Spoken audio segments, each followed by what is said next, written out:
All right, you guys are ready in there? Are you able to hear me okay?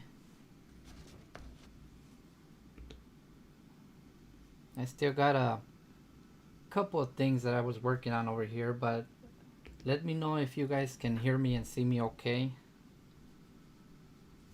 Let's see. Yeah, I'm gonna try not to take too long. I'm not sure exactly.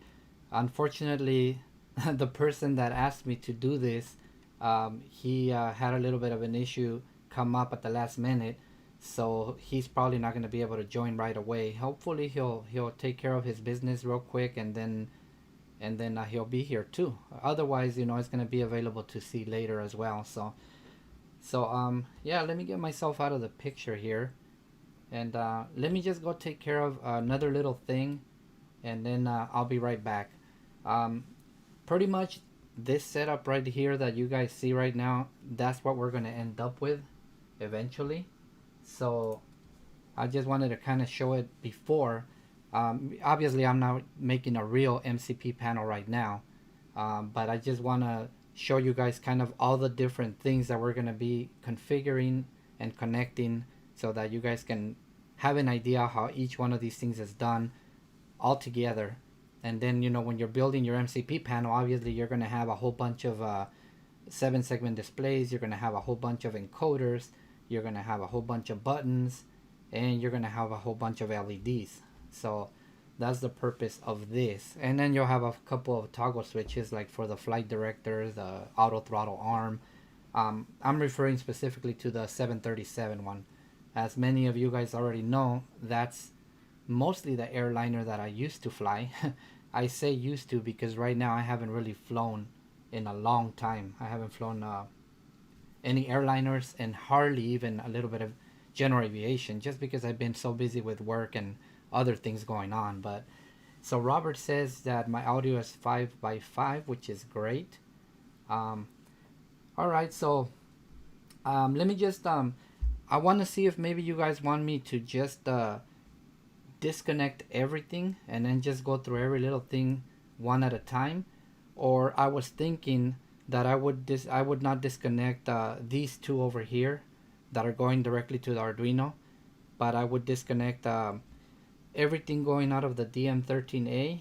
I would probably leave the LED lights there just because they're kind of picky, they even come off. I have to keep making sure they're touching because otherwise they won't come on or they'll flicker. So would it be okay with you guys if I just remove uh, everything going to the DM13A and then maybe these over here, but I won't touch these two? Sounds good to you guys? So I will do that, and then we'll get started. And I'm gonna be jumping back and forth between the website, and I just gotta make sure that I go to the website too, so that I can see, yeah, everything's working good. So I'm gonna be jumping back and forth between the website and my setup right here, so that as we go over the different components, you guys can see what I'm doing. But I'm gonna have to also be keeping an eye on the chat. You know what? I'm not sure if right now I know they're concentrating only on X-Plane because they also believe that X-Plane is the more accurate flight model, and honestly I do too. Ever since MSFS came out, I think I've flown it a maximum of maybe 4 hours, and I got it the first day as soon as it got released. But I'm just so unhappy with a lot of the systems, the fuel consumption, the flight characteristics, so many things. The buildings and everything that look like melted wax. Even though supposedly I have a decent computer, that it should be able to run it, on medium settings at least, decently, or even on high. But when it comes to MSFS, I think they fixed a lot of it. I just haven't gave it a chance anymore. But honestly, I think the flight model, and I think a lot of people agree, the flight model is a lot more realistic on on X-Plane, and I also plan on sticking with it. Maybe I should put myself here a little bit while we're talking. That way, you guys can at least, let's see. I'll put myself way over here in the corner. How's that? That way you guys are not just talking to a board and a bunch of components. But yeah, so that's what I've heard from them so far, is that they don't have any plans to make it work with MSFS yet. I'm thinking that once they get everything finalized, you know, and correctly configured and everything, and they're not constantly changing the website like it's been happening for the last 2 years, I think maybe they'll consider, and it might be easy for them to port it over. You know, but for now, I think we can just explain. David, how you doing, buddy? You had a open space to join, huh? That's good. Maybe someday I'll convince you to start building your own thing too. So anyway, let me go ahead and get myself out of the picture here then, and I'm gonna just disconnect everything here, and we're gonna be talking about how to wire each one of these things. All right. I'm gonna have to see if I can remember a lot of the things that I need to think about while I'm going over this, because I'll tell you guys, the primary reason why I wanted to do this is because I had somebody ask me about Cori switches, and specifically, I guess, you know, I'll just bring that up right now, since it's about as good as time as any to bring that up. But let me first get rid of all of these components, and then we'll just go ahead and get started. All right. So the Cori switches that they're talking about, they're called apparently they're called KD2, and then they have a dash 21, 22, or 23, or 24, and I think that's the different functionalities of the buttons. Oops, I forgot to switch it over to this one. So apparently these switches here, you know, they, let me see if I can hold on just a second. Let me get rid of that real quick, and I will bring them up.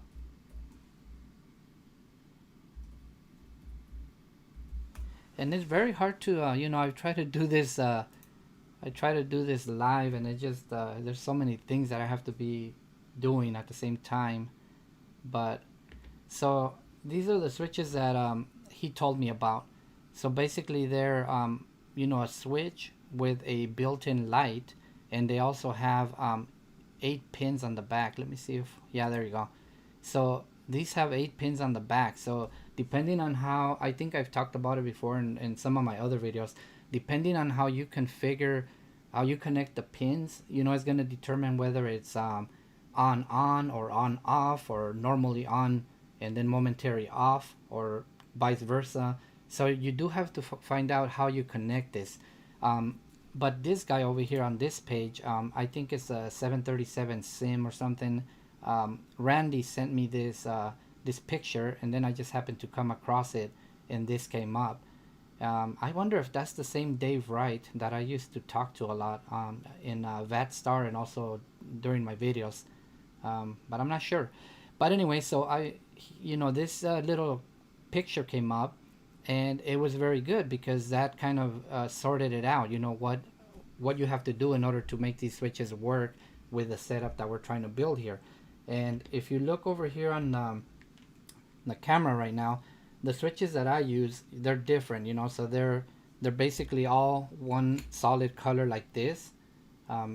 It's all transparent, so you can see the light, but I just painted it with a black marker, and then I wrote on it with a white marker, you know, and then I left a little bit open so that the light can show through. And you basically, you press it, you know, and it's a momentary contact. It doesn't stay latched.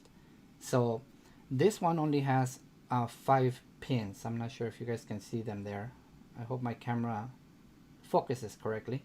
But the premise of this is that the 3 inner pins, which are along the middle right here, one of them is for the ground, which is this one over here. The middle one is for normally open, which means that only when you press the button it'll be making contact, and the other one is normally closed, so it would be on when you have the button off, and then it would be off when you push the button. but for our purposes we mostly always need it normally open. And then the two outer ones are for the LED light. And this is the thing that was very important to me, because on these buttons right here, like if you're going to connect them directly to the Arduino, the way I have this light over here, you can combine the grounds for the switch and the light. You can combine it into one ground and then just take it over to your ground rail.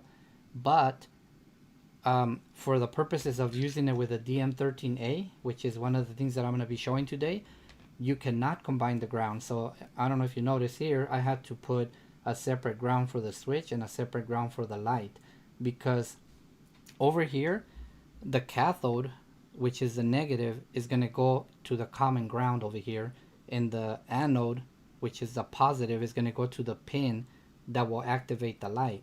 But with this over here, the anode, which is the positive, is going to be taking its power from a 5-volt rail coming from a power supply that I have separately.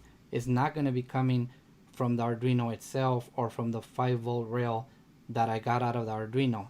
It has to have its own separate power supply, because if you don't, and you have a lot of LEDs, like let's say you connect all 16 of them, it can overload the pin where it's coming out of the 5 volts, because it's going to be drawing so much current, and then you're going to have a problem with your Arduino. So that is the most important thing about DM13A's, LED drivers and connecting a bunch of LEDs, is that you have to have a separate power supply. But the reason I started with that is because that is what the whole purpose of this video was for, about how to connect a DM13A and how to connect these Cori type switches. Even though this is not a Cori type, a real Cori switch, the premise is the same. So what I'm gonna do first, I'm gonna disconnect my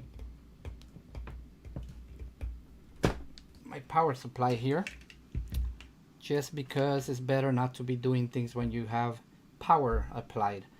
So I'm also gonna disconnect the Arduino here, just so that we don't have any power going into it.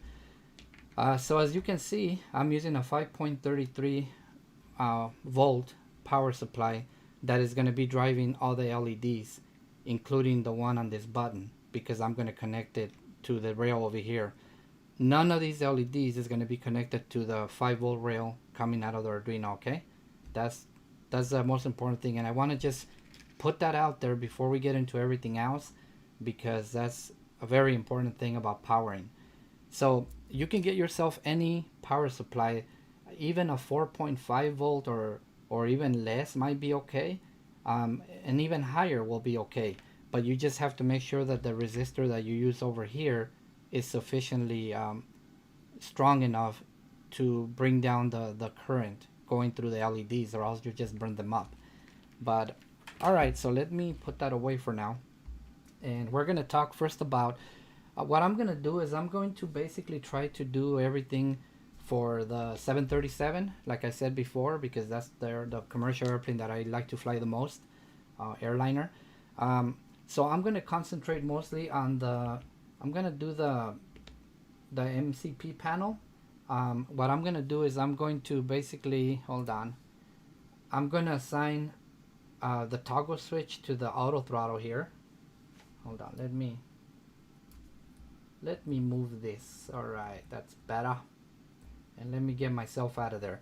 Alright, so I'm gonna assign the toggle switch that I have for the auto throttle arm, and then I'm gonna assign one of the LEDs for the little light when the auto throttle is armed. So that little light right there.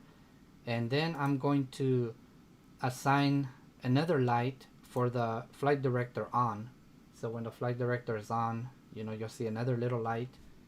And then let me see, I got a button down here that I'm actually going to go off of the panel a little bit, the MCP panel, and I'm going to program a flashing light and button for the autopilot disconnect, or the auto throttle disconnect. Yeah, the autopilot disconnect light and switch.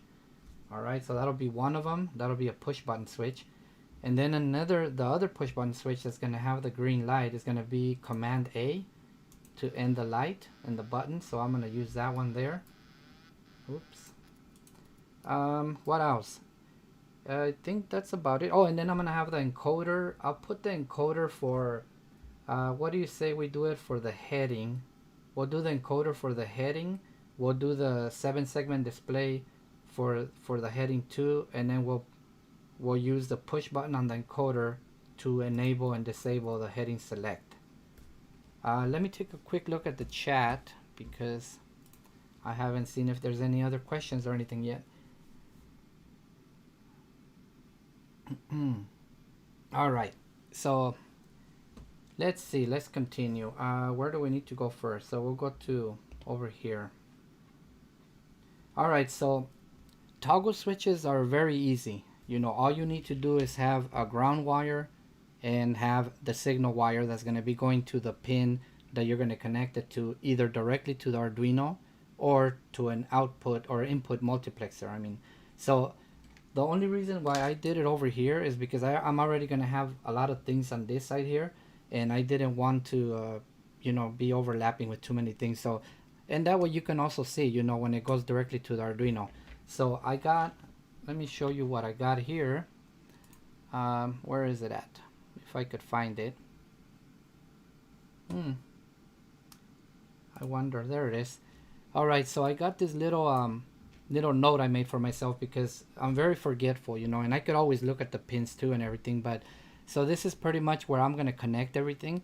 So that button that I told you is going to be connected directly to pin 4 on the autopilot, for the autopilot warning light, which will be basically, it would be oops, I gotta take this one off. It'll be this one right here. So we're gonna use that button and that light, you know, for the autopilot disconnected warning, and that's gonna be the one here on pin number 4 and 5 for the light and the button.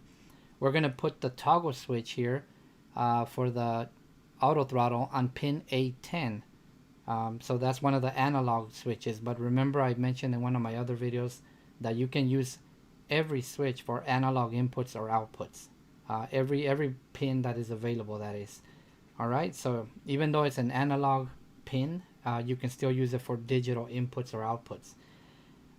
Okay, so then I'm gonna put the output multiplexer, we're gonna put it on pin number 2 of the Arduino, and then we're gonna assign a 6-digit 7-segment display on number 15 of that output multiplexer.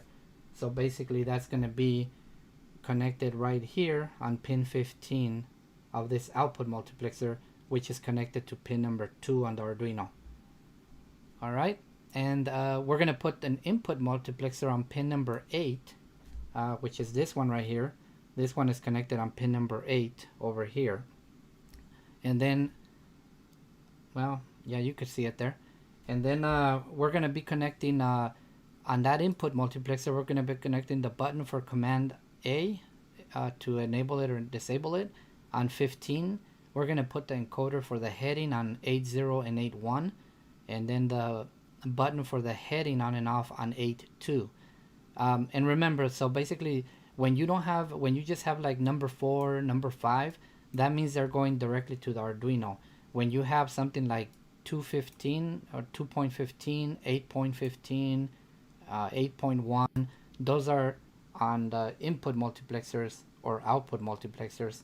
And also when you have like the LED driver, which is on pin number 53 on the Arduino, whatever you connect to that multiplexer is going to be on, it's going to be from 53.0 to 50, I'm sorry, why did I put 57 over here? That's just a typo. So it's going to be 5311. And remember, I'm going to show you that a little bit later, but the DM13As, they go from 0 to 6 to 15. Remember, everything in the digital world starts at 0. It doesn't start at 1. So even though it's 16 inputs, it goes from 0 to 15, not from 1 to 16. Alrighty, let me take a quick look at the chat. Alright, nothing new. So let's go back to this right here, I guess. Alright, so once again, and remember, if I was going to be building all of this together, all my ground wires will be daisy chained together to except the ones that are going to come from to the lights over here on the DM13A. But all the lights for the buttons, the switches, the 7-segment displays, or everything else that I have that is not going to the DM13A, all the ground wires can be daisy chained together to make it, nice and clean. Instead of having a ground wire here, a ground wire here, a ground wire over here, a ground wire over here, everything would just be daisy chained, and then one ground wire would go to the main connection of the ground. All right. So, oops. Before it gets really crowded here, I'm gonna go over the DM13A because that's gonna be the most complicated thing of all of this, and we want to make sure that you guys understand that part really good. So when we come to the website, you go to the output section, and then you go to the LED section here, and I really wanted to make a video first on doing direct connection LEDs, but that's going to be at a separate time now. I really didn't want to make a video on the DM13A until after, but here we go. So this little diagram right here, it shows you how to connect all of this stuff.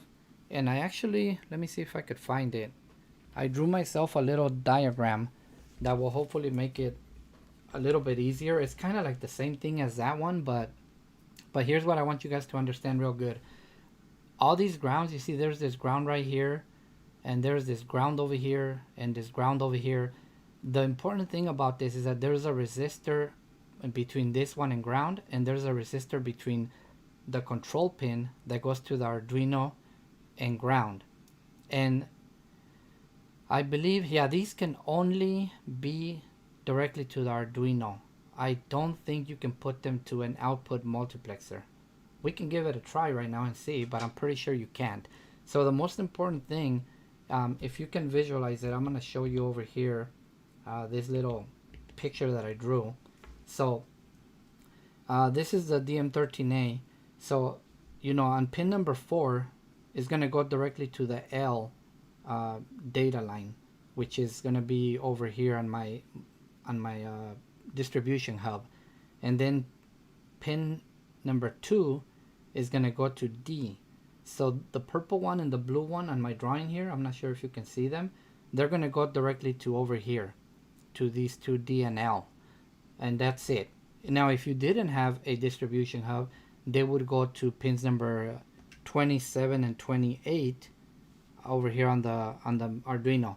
But then you wouldn't be able to use them for anything else, like displays or output multiplexers or anything. That's why I always say it is ultimately important to make a distribution hub or somewhere where you can branch out of, because chances are you're going to need to tap into not only the data lines but into the LD and T lines and the signal lines more than once. So you're going to need to have a place to branch out of to connect them into there. Alright, so that's those two. The pin that goes to the Arduino out of pin number 3, just like it says it over here on the website as well, this is pin number 3, the brown one. That one's going to go to the Arduino, but it's going to have a resistor going from between that line and ground. So in my picture, what I did is I basically just, I put, there's a connection between that pin and ground right there. And if you look at it on my, let me see if I can zoom in a little bit here. I'm going to have to probably fix the focus. Yeah, I hope you can see it. So right here between the leg on number 3 and the number 1 over here, which is ground, I have that resistor going over here, and then this one goes to the ground right there. So if you can visualize it. And then on the other side, if you see on the picture over here, there's another ground here and another ground here. So what I did on my picture, I just basically took the one on number 23, which goes to ground. I basically just put the resistor in there between the pin and this ground line, and then this ground line, I took it all the way around and connected it to this other ground line, so that only one ground line goes to the main ground over here. That way you don't have to have 4 or 3 or whatever different grounds going to ground. You just have one. So if you can see that on here, ground, ground, ground. So I just went from here, resistor, to this ground. This ground came all the way around over here to this ground, and then this ground is the one that goes to the main ground. All right, and you can see it right here that I took, you know, on pin number 23 here, the resistor comes over to this ground, and then it goes over to that. Now you need to make sure that you're careful how you put the resistors and everything, because like this one right here, the number 20, I guess it's number 21, the one that's called ENA, on the picture here too. Let me see, right there. So this one right here should not have a resistor, you know, before going to ground. So you need to make sure that the path is straight like that, you know, and then it could pass through this leg of the resistor because it's just going to go straight across and then jump over to over here. And the same over here, it goes through the leg of the resistor over here, but then it just goes straight across to go to the main ground. So I'm sorry, that's a pretty long explanation, but I hope it helps with any confusion later, because from what I've seen, this is the most complicated thing so far that I've came across. They used to have this diagram before, and if you notice on this one, they didn't have a ground a resistor between the control pin and ground the way they do now. If you see it right there, this one I printed it out a long time ago, like a year ago. So right there's no resistor. But if you look at the current picture, right now there is a resistor. So I guess they figured out maybe for signal integrity, or you know, so you don't have sporadic signals jumping around, they figured that would be better. So anyways, it's all good. So let me go ahead and zoom out a little bit again. And then of course I have to focus again. I think that looks pretty good. Let me look at the chat here.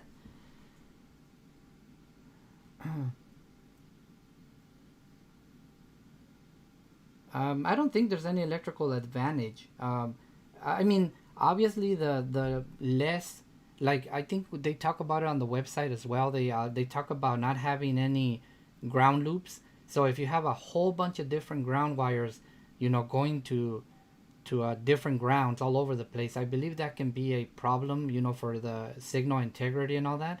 So yeah, I think that it's just better to try to join up as many grounds as you can together.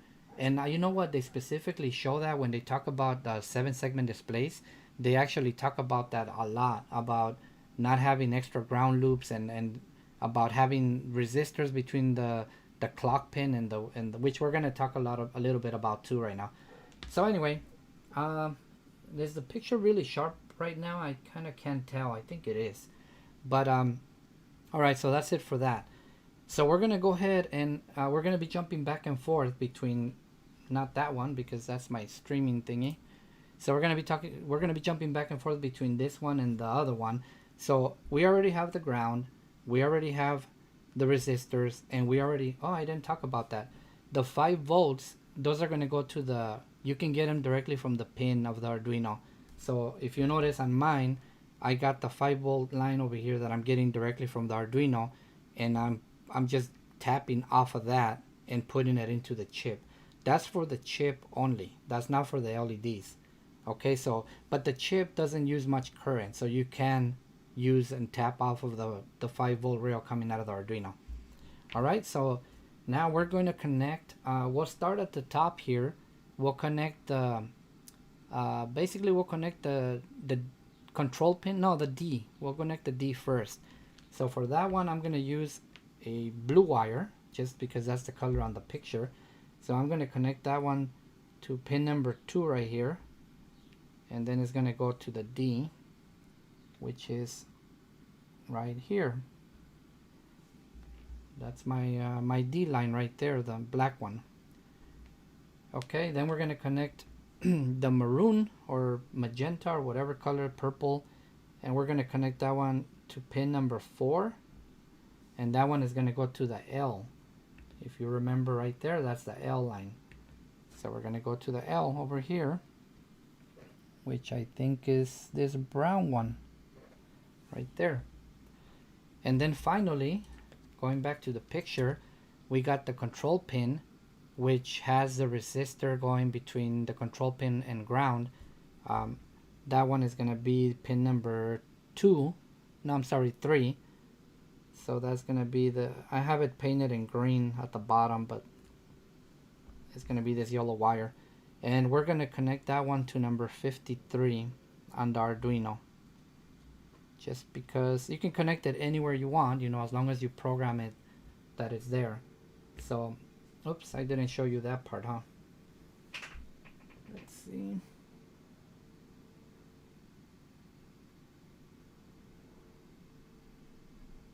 I'm trying to see the picture, the camera, if it's clear. I can't really tell if it's clear or sharp. But okay, you say it is good, so thank you very much. Alright, so now that we got all that connected, the reason why I didn't disconnect my LEDs right here is because you know, like I told you, it's kind of flimsy, you know, so just to already leave them in place. But basically, you're getting the 5 volts from that power supply that I mentioned earlier, that I'm using as a separate power supply that I'm using for that, and the positive rail of that I'm putting into this. You can just as easily just solder, you know, directly onto all the anodes of all the LEDs. You know, even if you had all 16 of them, you can just solder all the anodes together, you know, and then just connect the cathodes, which is the negative, over to the different pins over here. Like we mentioned before on the picture, it's pins from number 5 all the way up to number 19, I believe. But they are called LED 0 through LED 15, as I mentioned before. So right here, as you can see, I only have one connected on 0, I have one connected on 3, and I have one connected on 7. So that's the ones we're going to be programming. And we're going to be putting these other things over here. I'm going to put this button, which is our fake Cori switch. You know, it has, like I said before, it has to have 2 separate ground wires, one for the switch and one for the LED. So we'll worry about the switch first. So the signal for the switch is going to be this one right here, the yellow one.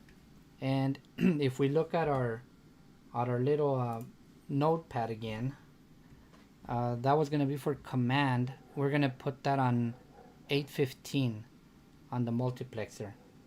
So this is a multiplexer over here that we have on pin number 8, and we're going to connect this on number 15, which is the last one.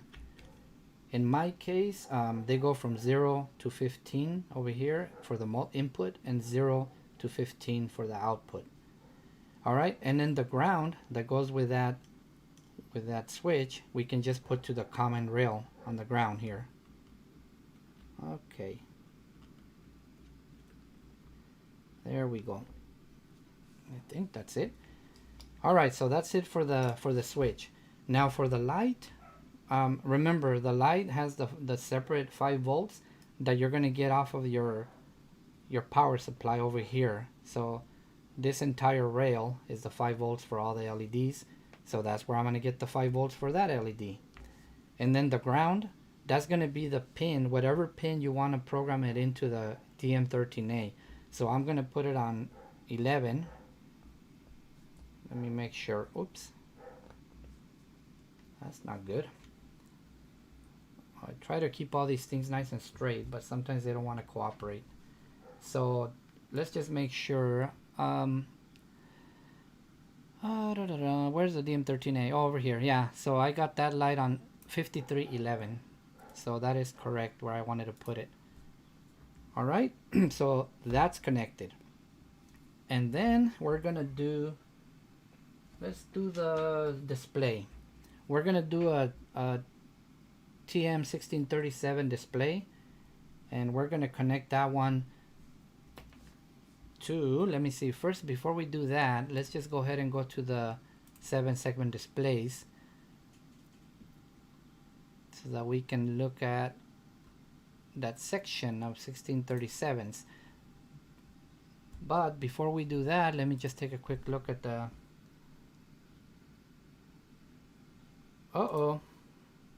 Mark, you took away a message. I don't know what it was all about. I didn't see it. Alright, so we go to the website again. We're going to be looking at these 1637s here. So obviously they have the voltage, you know, to the regular 5-volt rail, and this one technically you should be getting it from a separate power supply as well. But if you only have like 1 or 2 displays, you can get it from the regular power supply from the Arduino. But if you're gonna have like 5 of them or 7 of them or more, like the way you do on an MCP panel, the best thing to do is to also get it on a separate power rail. So what we're gonna do here is we're gonna get the voltage for that display. We're gonna get it from the power supply over here. We'll just put it there, and then the ground is gonna go, this ground is gonna go with all the other grounds. It's not gonna go to the DM13A because the DM13A is not powering this. Alright, and then if we go back to the picture again, we can see that we got the D, and this right here, the resistor going to ground, this is recommended if you have a lot of displays on one output multiplexer, just so there's no garbled, you know, text or whatever. But since I'm only connecting one right now, I'm not gonna worry about that resistor. But so now the next one is the D in, which I don't know if that means data in. That goes to the T line. So if we look at our picture here, our T line is this very bottom one over here, which is red on my distribution block here. So that would be the white one right here. So I'll take this white wire, put it over here, and finally we got the blue wire left over here, which if we go back to our picture, the blue wire is the clock signal, and that one is going to go to the output multiplexer, or it can go directly to the Arduino. But in this case we're going to use the output multiplexer, and we're going to use pin number 15, I believe it was. Let's confirm and verify. Better safe than sorry. So yep, on 215 is a 6-digit display. So we'll go ahead and put that one on pin number 15 here. Alright, and last but not least, we have an encoder that we're going to put in here too. So once again, the ground, we're going to join up with all the other grounds. We'll just put it over here. Oops. It seems kind of weak. Hopefully it's okay in there. Alright, so see, that's what I told you, it was going to get kind of crowded over here. Alright, so this yellow one is for the button, for the push button on the encoder here. So we're going to put that one, I believe I had that one on 8.3 or 8.2, I'm sorry. And the 2 for the encoder are going to be on 8.0 and 8.1. And right now I'm not sure of the order that they're in. So I'm just going to go ahead and put them, and if we have to switch it or reverse it or whatever, that'll be fine. No big deal, because they do have to go in a certain order. And remember the thing I have mentioned before about encoders, I just posted that other video about them. They do have to be consecutive.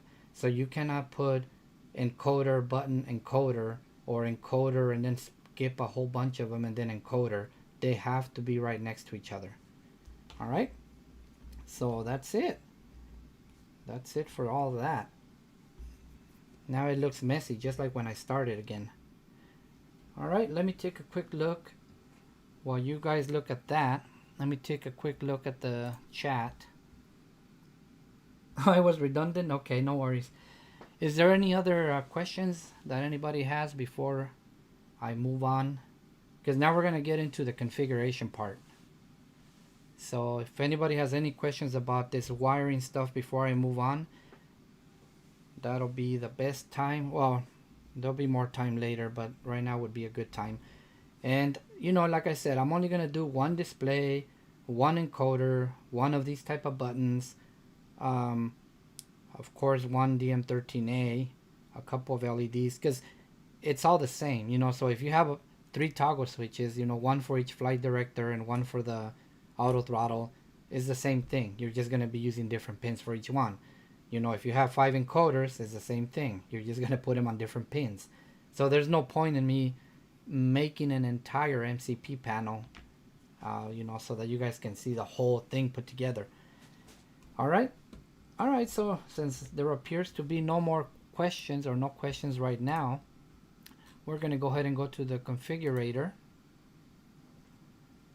And we are going to start a new configuration file.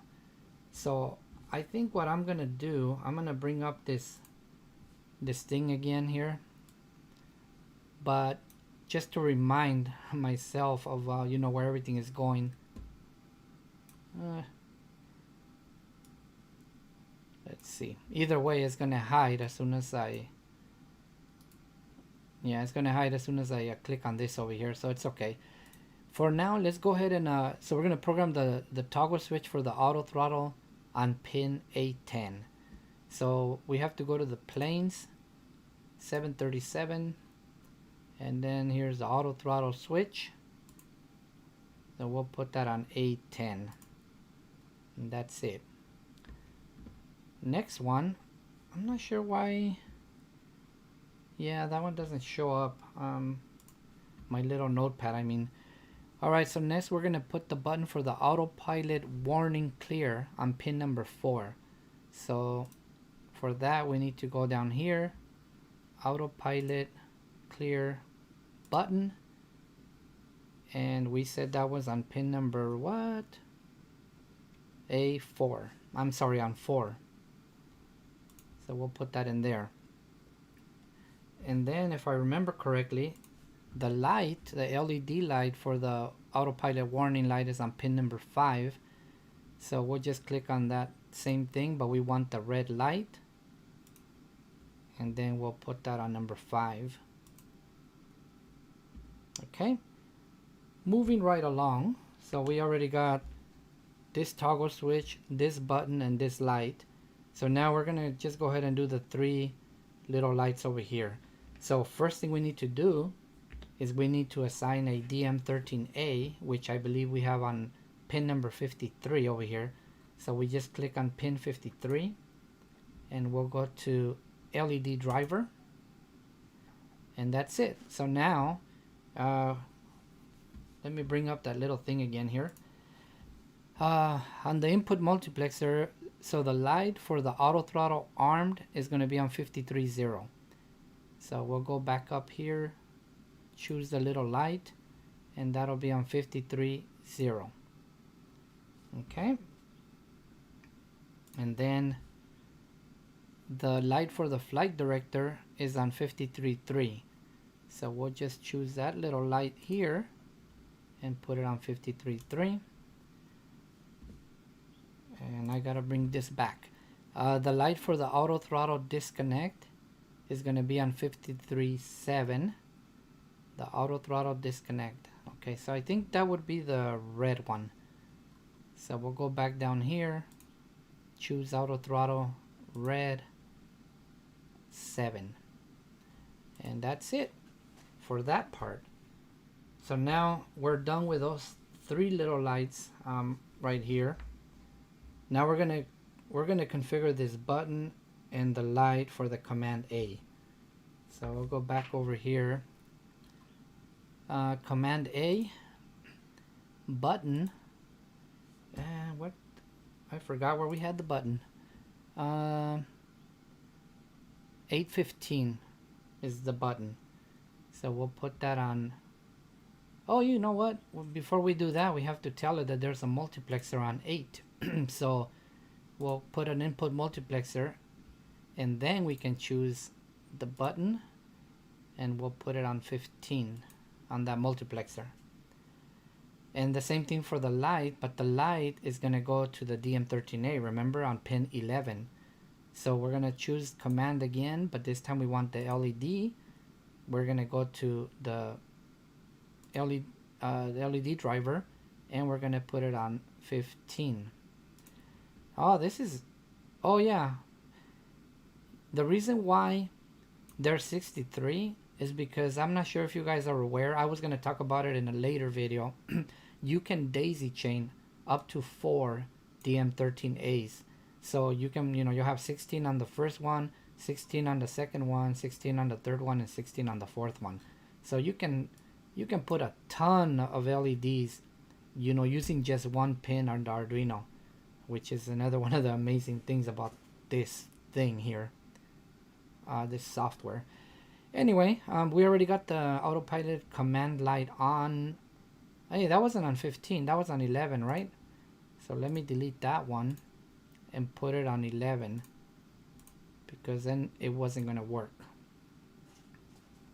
All right, let me switch off of here real quick to see if there's any further comments. Nope, there is none, so that's good in a way. Okay, what else do we have? Oh, we have the encoder. So right now we just did this switch in the light. Now we're gonna do the encoder. So let's go ahead and go back to the website and look at our little notes again. So the encoder for the heading, you know what? I was gonna say, what do you say we do the altitude instead?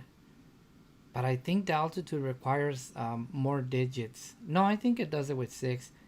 Yeah, let's go ahead and do the altitude instead. So I'll just change this right here to be the altitude.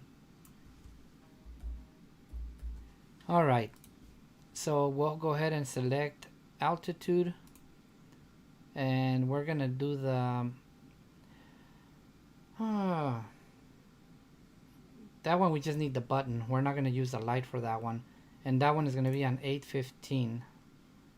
Oh no, I'm confused. Hold on. Oh, it was an 8.1.8.2 is going to be for that one. All right. And then we are going to do the rotary encoder to change the altitude. We're going to put it on 8.0 and 8.1 on that input multiplexer. And then finally we need to deal with the display. So we got this TM1637 7-segment display on output multiplexer number 2. So we're gonna go ahead and put it on pin number 15. So first thing we need to do is we need to tell the configurator that on number 2 we have an output multiplexer for 7-segment displays. So we'll do that, and then once we have that, we can select the altitude here. It's gonna be a 7-segment display, and we're gonna put it, oh, we're not gonna be able to do it yet because we have to tell it where there's a 7-segment display. If you try to do it now, like if I try, you see it says that it needs to be assigned. So we'll go ahead and put that there, and it's gonna be a 1637 6-digit module. If we had a 4-digit module, we can put it here, but we don't, so it's gonna be right there, and we can confirm it. And now we can go ahead and select our altitude, 7-segment display, put it there, new entry, and we don't want to shift anything, so we're done. And that's it. So we got everything already configured as far as I know. So let's go ahead and save the configuration file. I'm going to call it data, just the way it has to be named, and save it, overwrite whatever I had in there already. Oh boy, I just noticed that I wasn't on the website. How far do I need to go back to show you guys what I was doing there at the end with the display?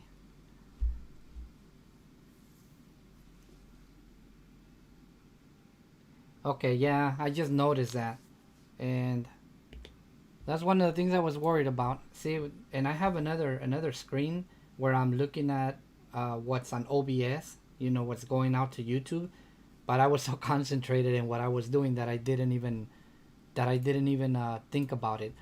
So I'm gonna pretend that I never assigned the display yet for now. And like I was saying, so we have to tell it where we have a display. So we assigned on number 2, we assigned an output multiplexer for 7 segment. That's what we need to do first. And then on pin number 15, which is where I have it connected, we have to tell it that there's a TM1637 6-digit module. And this is where I was saying that if we had a 4-digit module, we would click here, but we don't. We have a 6-digit. Now if we had a 7219 max, we would click up here on this one, but we need that one. So we'll go ahead and confirm it right here. This is where you can assign also. I talked about it in another video where I talk about 7-segment displays. The brightness control knob, this is where you can select if you have a potentiometer for brightness. This is where you can select which potentiometer that is linked to, so you can make the displays dimmer or brighter. But right now we don't have anything, so we're not going to worry about that. And confirm. So now we do have everything. And once again, like I said, we're going to save the configuration file called data, overwrite whatever was there, and we're done. So now we're going to go over to the simulator here, and let me get rid of this right here a little bit. All right. Oh, now we're going to hope that everything works. Let's see, what do we start with? I think we'll start with the toggle switch. So remember the toggle switch, we need to reload the configuration. Oh, I guess it would help if I plug it in first, huh? So let's plug in that, and let's plug in the power adapter for the LEDs and the DM13A. Because if you don't have that plugged in, obviously it's not going to work. So right now it's connecting. Let's reload the configuration. It should have a bunch of outputs and a bunch of inputs, right? Oh, 5 inputs and 5 outputs. I don't know if that sounds right, but so let's go ahead and do that. All right, so let's start playing around with these things. Let me put this in a position where it's good. All right, so right there you guys could see both. I'm gonna make this camera view a little bit bigger here. So right there you guys can see both the switches and the lights. So let's go ahead and turn on the throttle, the auto throttle, I mean. There we go.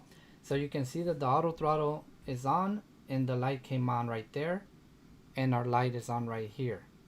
You can barely see it. I think maybe the resistor I used a 220 ohm. Maybe it needs to be a little bit lower for these particular LEDs. And then turn it off, and you see how the light turned off, and now we're getting the disconnecting warning over here, which is, you can't see it right there, but let me see, that one right there. So that's that warning right here that you're seeing on the simulator. That's that warning light right there, that LED that we're showing over here, the red one. Okay, and now if we clear it, you know, it turns off and the LED turns off right there. The other thing we had is a flight director. So when we turn on the flight director, we get this orange light in the middle right here.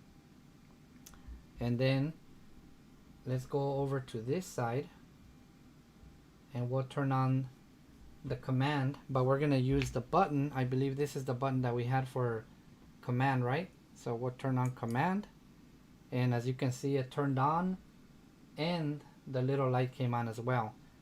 So when you see the little light on here, you see my little light here, and then you just turn it off, and then we got this other warning on the red button over here, which is that warning right there. And since we programmed both the light and the button, when I press this button, it kills the warning and it turns off the light. So pretty much everything. Oh, you know, the only thing that didn't come on is the 7-segment display.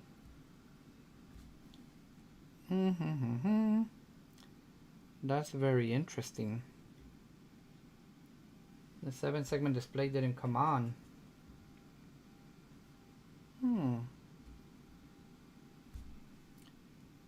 And that's good. That's good. Everything seems to be good.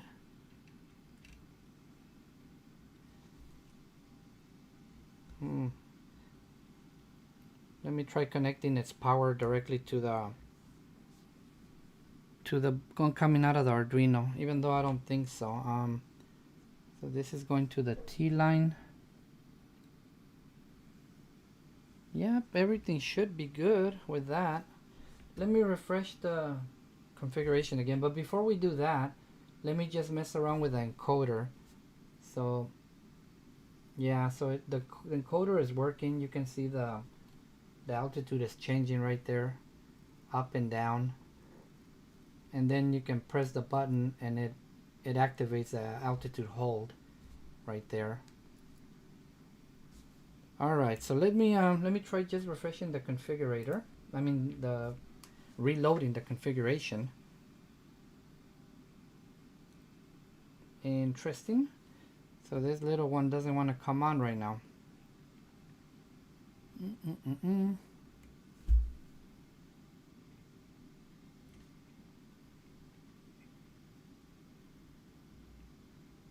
I was wondering if my ground wasn't getting it good right there.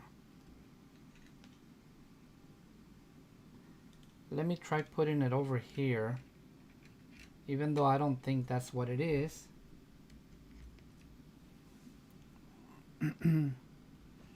All right, let's try again.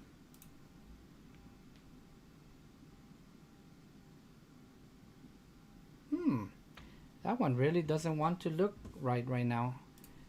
Let's see, you guys. Can you switch just the display setting? Okay. I think I answered the question, right, Mark, about the display. I hope I did. Now I gotta figure out why this 7-segment display is not wanting to function right now. Everything is where it should be. 2. Let's see. 5 outputs. 1, 2, 3, 4, 5. Oh, there's one output missing. Let's look at the configuration file real quick. So let's see, I'm gonna bring it over here and we'll go to this view over here, see what's going on. Oops. Let me see, just a second, guys. All right, so oh yeah, there's, for some reason it didn't save the LCD, because the LCD is, I'm sorry, the 7-segment display is on 215 and there's nothing here on the outputs for 215. So maybe the last time I did it, maybe I didn't save it. Let me see. Oh yeah, there's nothing there. Well, that would explain it, right? So let's go ahead and put the altitude 7-segment display in there. We don't want any shift, and that's it.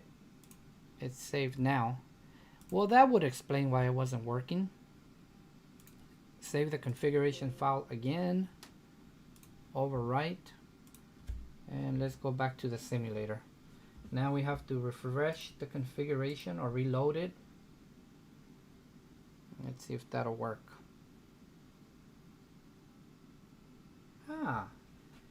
It still didn't work. This thing is determined to make me look bad today. It's so funny when I do these kind of things and I just play around with them myself. They always work, but when I try to put it on a video, it always ends up being problematic. Okay, now it's showing 7 outputs, so all right.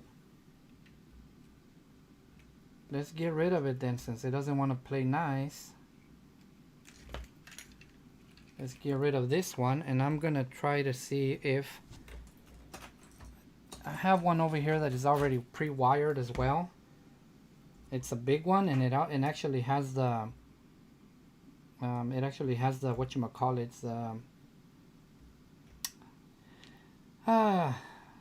it has the resistor already right there that you're supposed to be between ground and the clock signal. So the clock signal on this one is gonna go to is going to go to pin 15 over here, and once again we're going to put the ground over here. We'll put the voltage here, and this one's going to go to the T line, which is here. Alright, and usually when you connect a display like this after the fact, it's not going to work right away. You have to reload the configurator again. There it is. So weird. I wonder why the other one wasn't working, but you guys can obviously see it right there, right? And if we move the encoder, you can see that it's changing. See, that's why you need a dimmer, because that's like really bright. Either that, or you can put another resistor or something. I usually try to put some of these to help out a little with the glare, but nah, it doesn't. You can see it a little bit better like that, right? But see, so it's working. Just for some reason it was acting weird earlier with the other display. So let me take a quick look at the comments here. I think I pretty much went over everything that I wanted to cover. So is there any questions? I'll wait a little while because I know there's like a 10-second delay or whatever, maybe up to 15 or 20.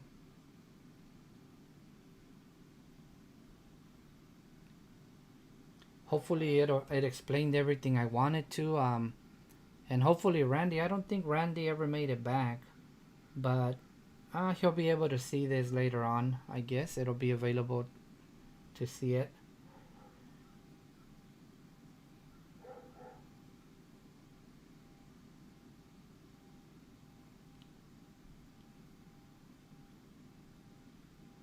Okay. Yeah, Randy, he actually just sent me an email. He says he wasn't able to make it, so it's pretty bad timing. But anyways, like I said, he'll be able to see it later on, so it's all good. Well, I guess if there's no questions or no doubts about any of this stuff, I think that's gonna be it for this live stream. I wish I wouldn't have done it so unexpected, like like last minute. But the whole purpose of this was to try to show Randy how to work with a DM13A and how to work with these Corey type switches. So that's why I did it last minute. But well, I think I waited long enough and I don't see any further questions. So I think that's gonna be it for this little video here. So thank you guys very much for all of you guys who joined in. If you have any questions, you can shoot them an email or do the under the comments of the video or any other video or whatever, and then I'll get to them. My laptop is going in for repair. I think I mentioned it in a video that I haven't posted yet. The screen, the hinge, one of the hinges kind of separated from the screen from the back, so every time I try to fold it and open it, the bottom of the bezel, it has a really bad bend in it, and I almost cracked the screen the other day, but luckily I caught it on time and I stopped closing it, and I'm gonna take it in for repair tomorrow. Luckily it's still under the 1-year warranty. If it wasn't, I mean, I could repair it myself, but luckily I don't have to spend the money for the parts on the screen and everything right now, and so I'll let them do it, and it's still covered under warranty. The best way to learn this stuff, well, I learned it just by reading the website. Like I've mentioned before in other videos, before I started working with this, I had never in my entire life had an Arduino. I had never did anything like this, with a simulator. I've always liked electronics and stuff, but I never knew how to interface it with Arduino. But the good thing about it is that these guys make it so easy, with their software and everything, where all you do is point and click and select what you want to do. You don't have to do any programming. You don't have to. The worst thing that we have to do, and is one of the other hardest things, is the custom commands or data refs. Whenever you have the payware aircraft that don't work with the standard commands and assignments that they provide, so you have to find the custom commands or data refs that work for that particular function, and then you have to change them. But like I mentioned in the video that I posted yesterday, um, that's not live right now. It's not working right now because they're making some changes to it. So whenever that's done, I'm gonna put out another video, which will be like my fourth or fifth video that I make on custom commands and data refs, because every time I make one, they change it, and I have to go back and make a new one, updated with the new way of doing stuff. Um, but other than that, I mean, just reading their website, unfortunately, there's not too many other videos about SimVim, because that's if you don't know the history, that's something that they didn't like very much, that people make videos about this stuff, about their product. But I had to just basically keep on doing it and stick my ground, and here I am. And luckily, I think, Vlad and I communicated back and forth through many emails, and I think that we're both pretty much on the same page. That I think hopefully I got him to understand that a lot of people need to watch videos in order to learn this stuff, and some people need to have walkthroughs, in order to have this stuff make sense to them. And so I think we're okay now, as far as making videos. So I hate to tell you this, Mark, but I think that right now, for the time being, the website, the forum, their community on the website on realsimcontrol.com, and my videos are probably about the only I guess base of knowledge, I guess, about doing these kind of things with this particular solution, with SimVim X and RealSim Control.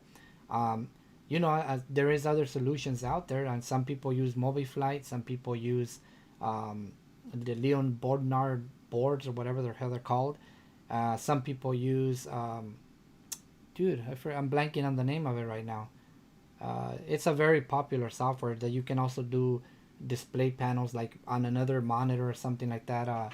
It's made by another company, which I cannot remember the name of right now. But to me, like I've always said, this is one of the easiest ways to do this. I mean, you see right now, other than the fact that I talk too much, and the time that it took me to wire everything and to go back and forth between my notes and all that, you seen how fast I got all of these things working, and I think with any other solution, with all the programming you would have to do and all that stuff, it would probably take 5 times as long at least, if not more. So I love this, man. I love this thing. That's why I'm such a cheerleader for it, and I keep on singing its praises, man, because it's really nice. But you're gonna build a Garmin. Oh, that's cool. That is very cool.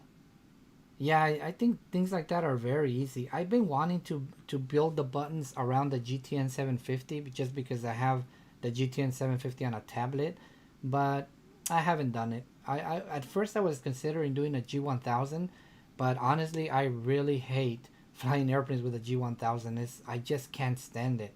I like the G5, and I think the GTN 750, all that stuff, I do like, but just the G1000, I'm not sure why. I'm not very fond of it. But yeah.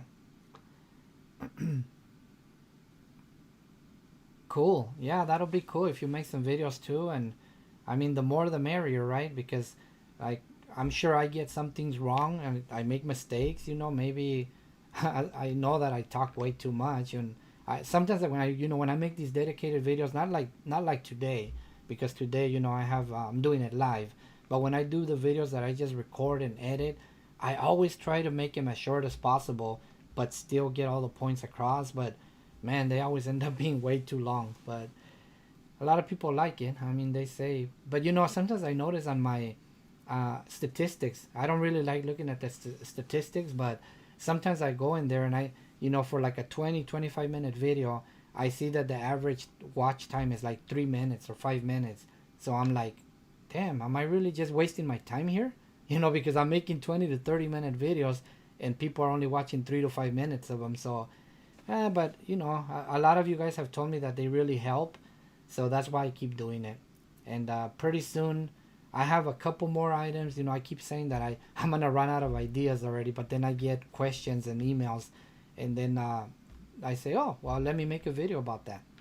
So we'll see how that goes.